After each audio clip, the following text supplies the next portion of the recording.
kesejahteraan masyarakat Aceh Barat di masa yang akan datang. Mungkinlah sebuah pikiran yang kita mungkin sebuah pikiran yang kita tidak perhatikan secara bersama-sama kepada siapa saja yang lulus ujian, yang dipilih oleh masyarakat, dan harapan saya sebagai orang yang pernah tinggal di Aceh Barat lebih kurang 3 tahun sejak umur 3 tahun sampai umur 2 tahun sampai umur 5 tahun di belakang asrama Korem. Karena asrama Korem sudah tidak ada lagi setelah tsunami. Jadi harapan kita semuanya Aceh Barat ini menjadi sebuah sumber kehidupan bagi masyarakat Aceh dan masyarakat Aceh Barat pada khususnya. Harapan terakhir adalah semua kita jadikanlah keteladanan dan jangan jadikan kita menjadi pemerang.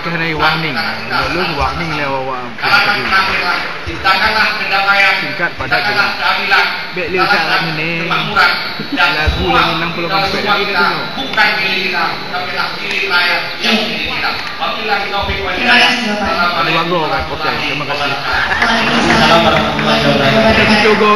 Selanjutnya kepada Bapaknya Si Faisal, mungkin barangkali singkat saja Pak, yang paling penting dari sini bagaimana kita menggali pandangan-pandangan daripada para kandidat, kemudian nanti baru kita simpulkan di akhir. Ya, saya persilakan kepada Bapaknya Si Faisal untuk mungkin memberikan pertanyaan atau memancing beberapa hal yang paling penting dari proses ini. Silakan Pak. Terima kasih. Anda bukan jawaban klise atau jawaban standar para politikus. Contohnya, saya akan meningkatkan bla bla bla. Satu meningkat itu sudah meningkat. Tapi bandingkan kalau orang meningkat 10, kabupaten lain meningkat 10, kenapa kita hanya meningkat 3? Jadi kalau kita bicara maunya bahwa kita ada bandingan dengan kabupaten-kabupaten lain.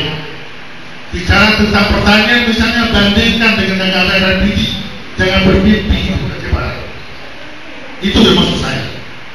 Ya, kalau bandingkan kita ingin menjadikan sebuah negara ini sumber ekonomi, misalnya dari sayur mayur, mana kebun sayur bandingkan dengan Tandengon yang berhasil membangun sayur, bukan dengan bermimpi dan berapologi.